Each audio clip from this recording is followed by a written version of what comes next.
Masjid kampus hadir bukan hanya sebagai tempat ibadah, tetapi juga sebagai pusat pembinaan karakter.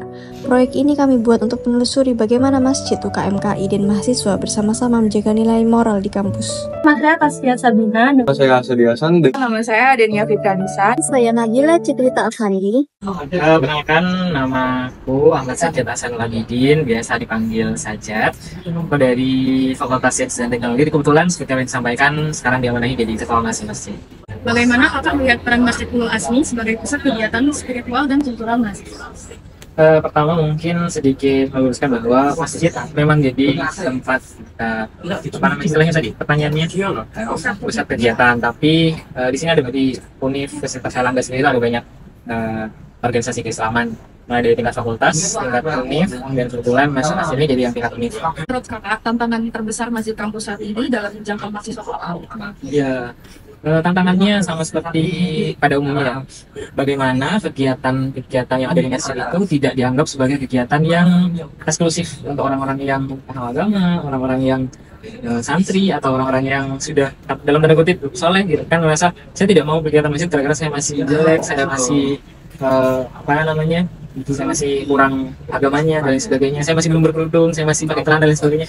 Harusnya kita membuka diri pada dasarnya bahwa kegiatan masjid boleh diikuti siapa saja, yang paham agama, yang tidak paham agama pun, apalagi yang paham agama, yang masih pakai celana, yang penting sopan, bahkan dakwah itu pun silakan itu. Semuanya kegiatan masjid memang diperuntukkan untuk umum. Tantangannya adalah gimana caranya menginformasikan itu dengan baik dan benar, agar teman-teman mahasiswa bisa terasa bahwa kegiatan ini benar-benar untuk kita secara umum. Bagaimana strategi kita dalam menghidupkan budaya Islam yang moderat di kalangan anak muda? Pada dasarnya adalah bagaimana masalah masjid mengemas agar kegiatannya moderat, dalam artian diterima oleh semua kalangan, ya dengan cara merangkul mereka semua. Siapapun yang ingin mengadakan kegiatan silakan, terkhusus untuk mahasiswa UNER. Jadi masjid itu jadi tempat berkegiatan bukan hanya untuk kegiatan yang dalam berkegiatan konsepnya Islami, tidak. Teman-teman fakultas hukum ingin mengadakan seminar hukum, mendatangkan Prof. Mahfud umpamanya, silakan. Masjid itu fungsi utamanya adalah merangkul semuanya. Apakah pernah yang jelas, karena memang tujuan utamanya di situ. SKI tingkat fakultas, tingkat prodi, bahkan UKM apalagi masih sering. UKM banyak yang berkegiatan di sini. Apalagi teman-teman biasanya kebetulan di masjid ini ada aula bawah yang biasa teman-teman tempati sebagai kegiatan-kegiatan mereka. Aku Isfahani Mumtaz, aku dari staf Yansos UKMKI. Bagaimana kakak menilai kondisi moral mahasiswa di kampus saat ini? Untuk kondisi moral, menurut aku sih sekarang tuh memperhatinkan ya, dimana sekarang mahasiswa itu banyak yang apatis, habis itu individualisme, dan kelakuannya itu nggak mencerminkan mahasiswa, seperti merokok di lingkungan kampus, atau mungkin sopan santun terhadap dosennya itu masih kurang. Apa pendekatan yang digunakan UKMKI untuk menangani isu dekadensi moral di mahasiswa saat ini?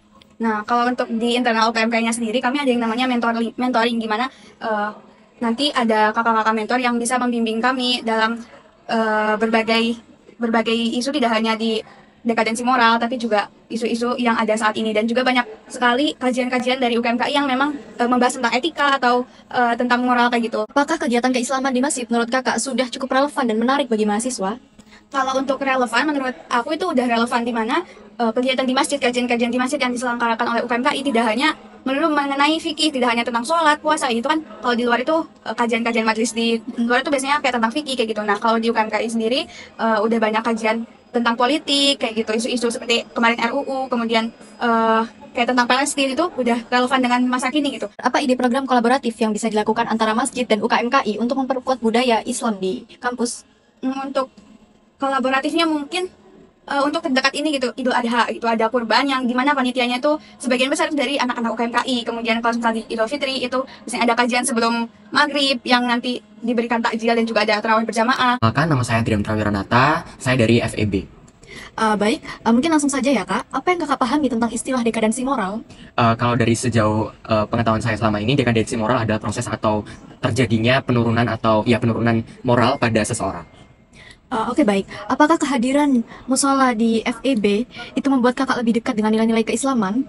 Tentu menurut saya, karena memang kehadiran fasilitas musola yang ada di FEB tidak hanya sebagai tempat beribadah kita sehari-hari, baik untuk saya maupun teman-teman saya pemeluk agama Islam, tapi juga banyak dari beberapa mereka yang kemudian dengan hadirnya musola ini bisa untuk sebagai tempat rehat sejenak ya, walaupun memang bukan fungsi utama dari musola, tapi dari situ kita bisa belajar bahwa musola tidak hanya dijadikan tempat yang memang pokoknya aja, tapi ternyata sehari-hari bisa dekat dengan para mahasiswanya. Oke, baik. Selanjutnya, program seperti apa yang menurut kakak perlu dilakukan oleh pengurus musola FEB untuk membina moral mahasiswa?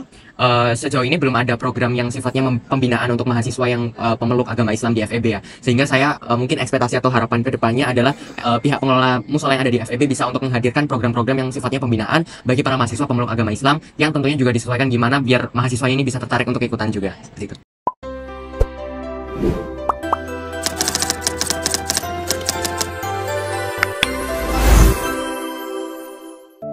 Dekadensi moral di kalangan mahasiswa dapat tercermin dari sikap apatis, menurunnya rasa tanggung jawab, dan normalisasi perilaku yang kurang etis.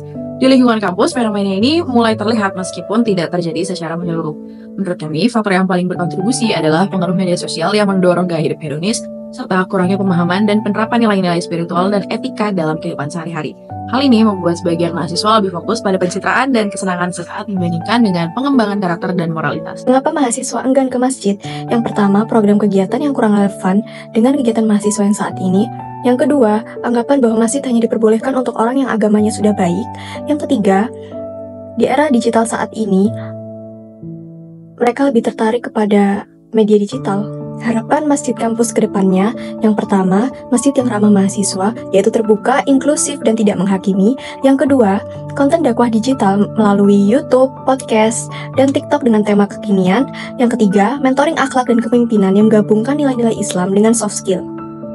Masih banyak yang beranggapan bahwa masjid hanyalah tempat untuk mahasiswa atau muslim yang sudah religius, yang sudah berhijab, yang sudah hafal 30 juz, dan lain-lain.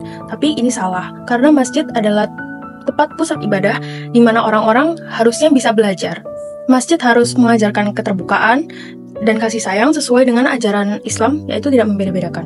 Masjid harusnya inklusif, bukan eksklusif. Mereka harus bisa include semua orang, dari yang sudah bisa, yang masih belajar, dan yang masih berproses. Disinilah pentingnya kolaborasi antar organisasi dan masjid. Melalui kolaborasi organisasi dan masjid, mahasiswa bisa lebih involved, mereka bisa mengikuti kegiatan yang diadakan yang tidak hanya mencakup ibadah, namun juga edukasi dan kegiatan sosial lainnya.